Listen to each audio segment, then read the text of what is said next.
Un grand merci de nous recevoir, Noam Chomsky. Le monde en 2015 semble très instable, mais d'une façon générale, êtes-vous plutôt optimiste ou pessimiste? Au niveau mondial, nous courons vers un précipice. Nous ne pouvons que chuter dans l'abîme, ce qui réduit fortement nos chances d'une survie décente. De quel précipice s'agit-il? Il y en a deux, en fait. Le premier est environnemental. Une catastrophe écologique est imminente et nous n'avons que très peu de temps pour la limiter.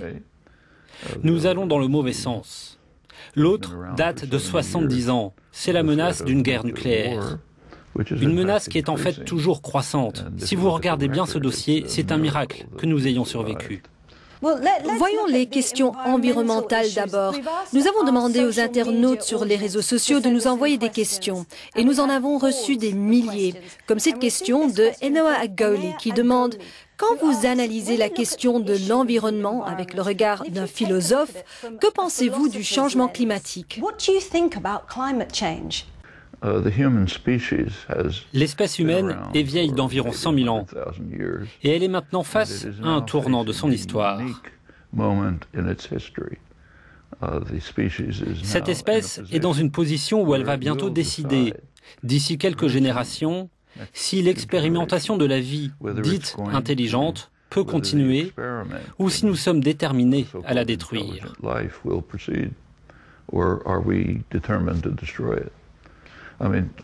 Les scientifiques reconnaissent que les combustibles fossiles doivent être laissés dans le sous-sol si nos petits-enfants veulent avoir des perspectives décentes.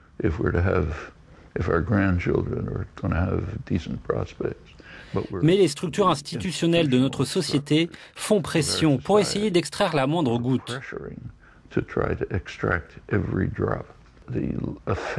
Les conséquences humaines du changement climatique dans un avenir très proche sont catastrophiques et nous courons vers un précipice.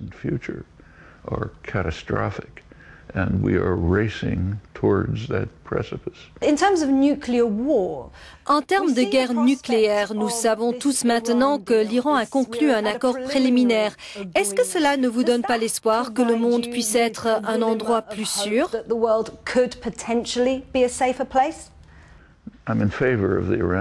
Je suis pour les négociations avec l'Iran, mais ces discussions sont profondément viciées. Il y a deux États au Moyen-Orient qui multiplient des agressions, de la violence, des actes terroristes, des actes illégaux en permanence. Ils sont tous les deux des États très puissants dotés de l'arme nucléaire, et leurs armes nucléaires ne sont pas prises en compte. À qui faites-vous allusion? Les États-Unis et Israël, les deux États nucléaires majeurs du monde. Je veux dire, il y a une raison pour laquelle, dans les sondages internationaux, gérés par des instituts de sondage américains, les États-Unis sont toujours considérés comme la plus grande menace à la paix mondiale, avec une majorité écrasante. Aucun autre pays n'en est si proche. Il est assez intéressant que les médias américains refusent de publier cela, mais ils ne vont jamais très loin. Vous n'accordez pas une très grande estime au président américain Barack Obama, mais avec cet accord, ne le voyez-vous pas sous un meilleur jour, le fait qu'il s'efforce de réduire la menace d'une guerre nucléaire? En fait, il ne fait rien. Il a juste lancé un programme de plusieurs billions de dollars de la modernisation des armes nucléaires américaines, ce qui signifie l'expansion du système nucléaire. C'est l'une des raisons pour lesquelles la célèbre horloge de l'apocalypse, établie par le Bulletin of Atomic Scientists, a, il y a quelques semaines, avancé de 2 minutes, donc plus près de minuit. Minuit, c'est la fin. Il est maintenant 3 minutes avant minuit. C'est du jamais vu depuis 30 ans, depuis les années Reagan, quand il y avait un risque imminent de grande guerre nucléaire. Vous avez mentionné les États-Unis et Israël avec l'Iran. Le Premier ministre israélien Benjamin Netanyahu rejette évidemment l'accord préliminaire sur le nucléaire iranien et il dit... Il faudrait poser la question pourquoi. Pourquoi? Nous savons pourquoi. L'Iran a de très faibles dépenses militaires, même avec les normes de la région. La doctrine stratégique de l'Iran, c'est la défense. Elle est conçue pour tenir à distance une attaque assez longtemps pour que la diplomatie prenne le relais. Les États-Unis et Israël, deux États voyous, ne veulent plus tolérer la menace. Aucun analyste stratégique ne pense que l'Iran puisse un jour utiliser une arme nucléaire. Même s'il le faisait, le pays serait simplement vaporisé. Et il n'y a aucune indication que les mollahs au pouvoir, quoi que vous en pensiez, veulent voir leur pays détruit.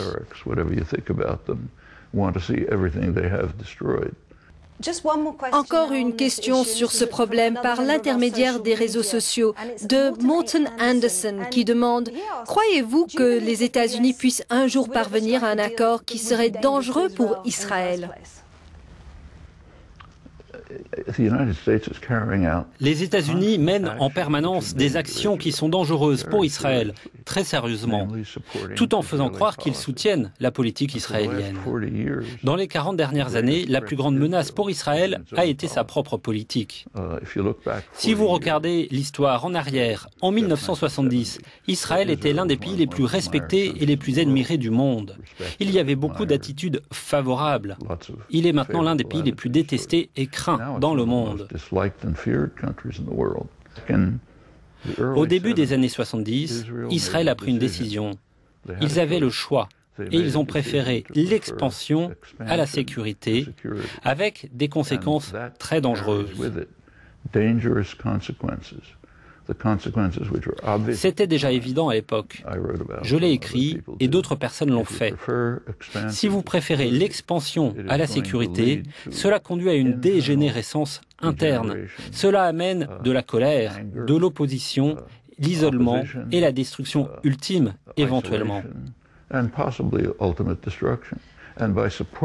Et en soutenant ces politiques, les États-Unis contribuent à la menace à laquelle Israël est confronté. Cela m'amène à la question du terrorisme, un fléau mondial, et certaines personnes, je pense y compris vous-même, diront qu'il y a un retour de bâton de la politique américaine internationale. À quel niveau les États-Unis et ses alliés sont-ils responsables des attaques terroristes dans le monde entier?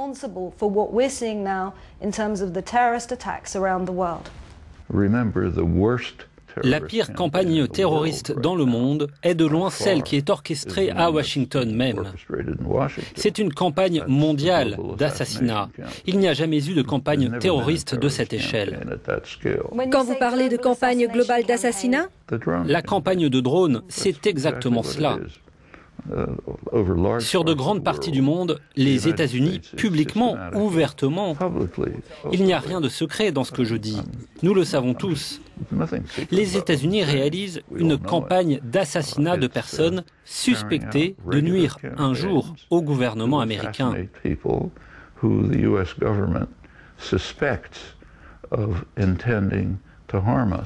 Et en effet, c'est, comme vous l'avez dit, une campagne de terreur. Quand vous bombardez un village au Yémen, par exemple, et que vous tuez quelqu'un, peut-être la personne que vous visiez, peut-être pas, et que d'autres personnes qui se trouvaient dans le quartier meurent elles aussi, comment pensez-vous que les gens vont réagir? Ils vont se venger. Vous décrivez les États-Unis comme le principal État terroriste. Comment se place l'Europe alors, selon vous? Eh bien, c'est une question intéressante. Une étude récente, je crois qu'elle a été faite par la fondation Open Society, indique que la pire forme de torture, c'est le transfert de prisonniers. Vous prenez quelqu'un que vous pensez être responsable de quelque chose et vous les envoyez à votre dictateur favori, peut-être Assad ou Kadhafi ou Moubarak, pour qu'il soit torturé en espérant que peut-être quelque chose va en sortir. C'est extraordinaire, le transfert de prisonniers. Cette étude s'est penchée sur les pays qui ont participé, bien évidemment les dictatures du Moyen-Orient, car c'est là que les prisonniers ont été envoyés pour être torturés, et l'Europe. La plupart des pays européens ont participé, l'Angleterre, la Suède, d'autres pays. En fait, il y a une seule région du monde où personne n'a participé, c'est l'Amérique latine, ce qui est assez dramatique. L'Amérique latine est maintenant à peu près hors de contrôle des États-Unis. Quand elle était contrôlée par les États-Unis, il n'y a pas si longtemps, c'était le centre du monde de la torture. Maintenant, l'Amérique latine ne participe pas à la pire forme de torture qui soit. L'Europe a participé. Quand les maîtres rugissent, les serviteurs se couchent. L'Europe est la servante des États-Unis? Certainement. Ils sont trop lâches pour adopter une position indépendante. Quel portrait faites-vous de Vladimir Poutine? Il est décrit comme l'une des plus grandes menaces pour la sécurité, non?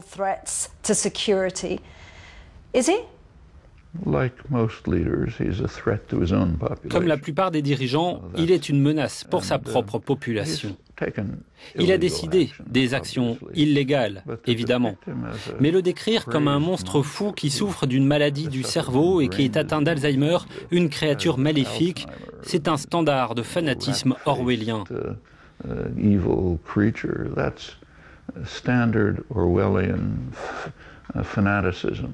Je veux dire, quoi que vous pensiez de ces politiques, elles restent logiques.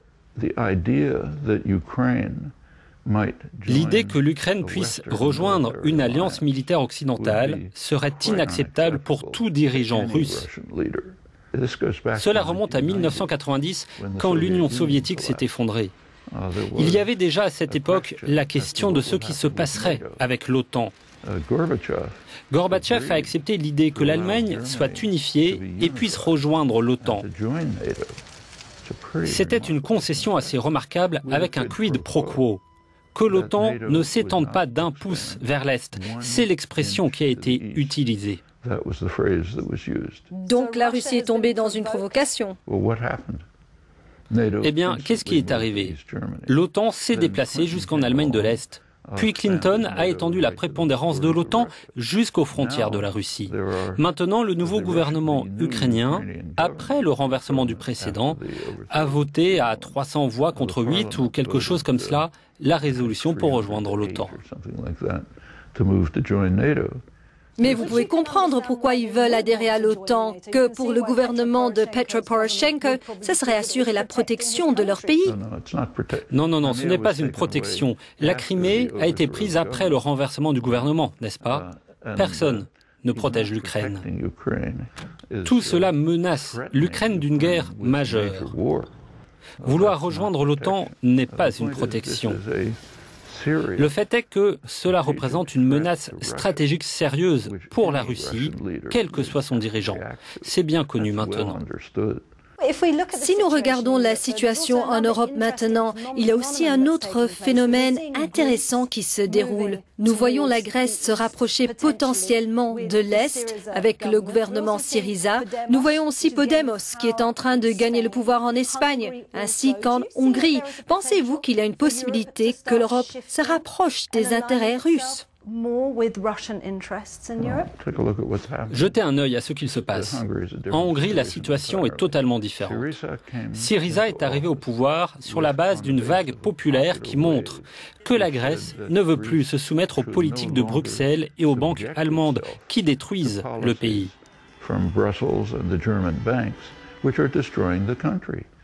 Ces politiques ont été faites pour augmenter la dette de la Grèce par rapport à sa production de richesses. Environ la moitié des jeunes sont au chômage. Presque 40% de la population vit en dessous du seuil de pauvreté. On détruit la Grèce. Faut-il annuler la dette grecque ? Oui, bien sûr, comme en Allemagne. En 1953, quand l'Europe a annulé la plupart de la dette de l'Allemagne, juste comme ça, c'était pour que l'Allemagne soit en mesure de rembourser les dommages de guerre. Mais alors, que dire des autres pays européens ? La même histoire. Donc, on devrait aussi annuler la dette du Portugal et l'Espagne aussi. Qui a engagé cette dette et à qui doit-on la rembourser? La dette a en partie été contractée par des dictateurs. En Grèce, c'était la dictature fasciste soutenue par les États-Unis.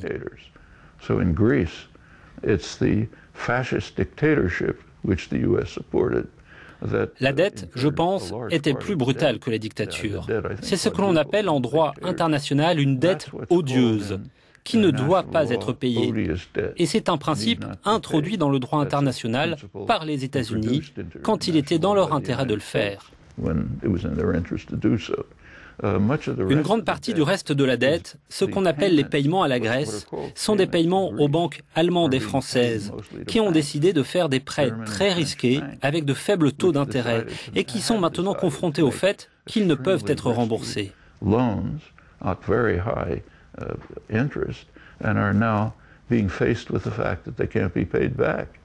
Je vais vous poser cette question de Gilles Gribaudo, qui demande comment l'Europe va-t-elle se transformer dans le futur avec les défis existentiels qui arrivent?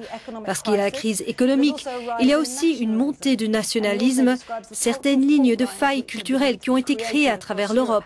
Comment voyez-vous l'Europe se transformer? L'Europe a de graves problèmes.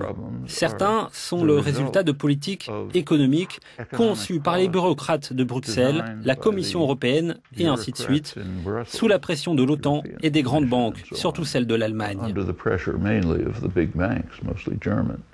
Ces politiques ont un certain sens du point de vue des concepteurs. Ils veulent être remboursés pour leurs prêts et leurs investissements risqués et dangereux.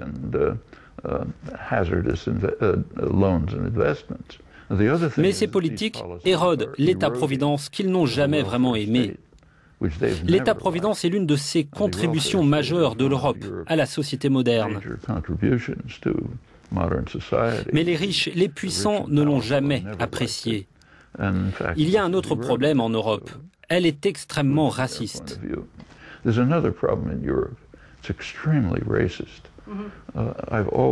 J'ai toujours pensé que l'Europe est probablement plus raciste que les États-Unis. Ce n'était pas aussi visible en Europe il y a quelque temps, parce que les populations européennes dans le passé avaient tendance à être assez homogènes. Donc si tout le monde est blond aux yeux bleus, alors vous ne semblez pas raciste. Mais dès que la population commence à changer, le racisme arrive de nulle part, très vite. Et c'est un problème culturel très grave en Europe. J'aimerais terminer, parce que nous avons peu de temps, avec une question de Robert Light, sur une note plus positive. Il demande « Qu'est-ce qui vous donne de l'espoir ?» Ce qui me donne de l'espoir, un certain nombre de choses dont nous avons parlé. L'indépendance de l'Amérique latine, par exemple, c'est une importance historique. Nous le voyons avec la réunion du sommet des Amériques à Panama. Dans les dernières réunions continentales, les États-Unis étaient complètement isolés. C'est un changement radical par rapport à il y a 10 ou 20 ans, quand les États-Unis trempaient dans les affaires latino-américaines. En fait, la raison pour laquelle Obama a fait ses gestes envers Cuba, c'était d'essayer de surmonter l'isolement des États-Unis. Ce sont les États-Unis qui sont isolés, pas Cuba. Et sans doute, ce sera un échec. On verra. Les signes d'optimisme en Europe sont Syriza et Podemos. Espérons qu'il y ait enfin un soulèvement populaire contre les écrasements, les politiques économiques et sociales destructrices qui viennent de la bureaucratie et des banques. Et c'est très encourageant, ou ça devrait l'être.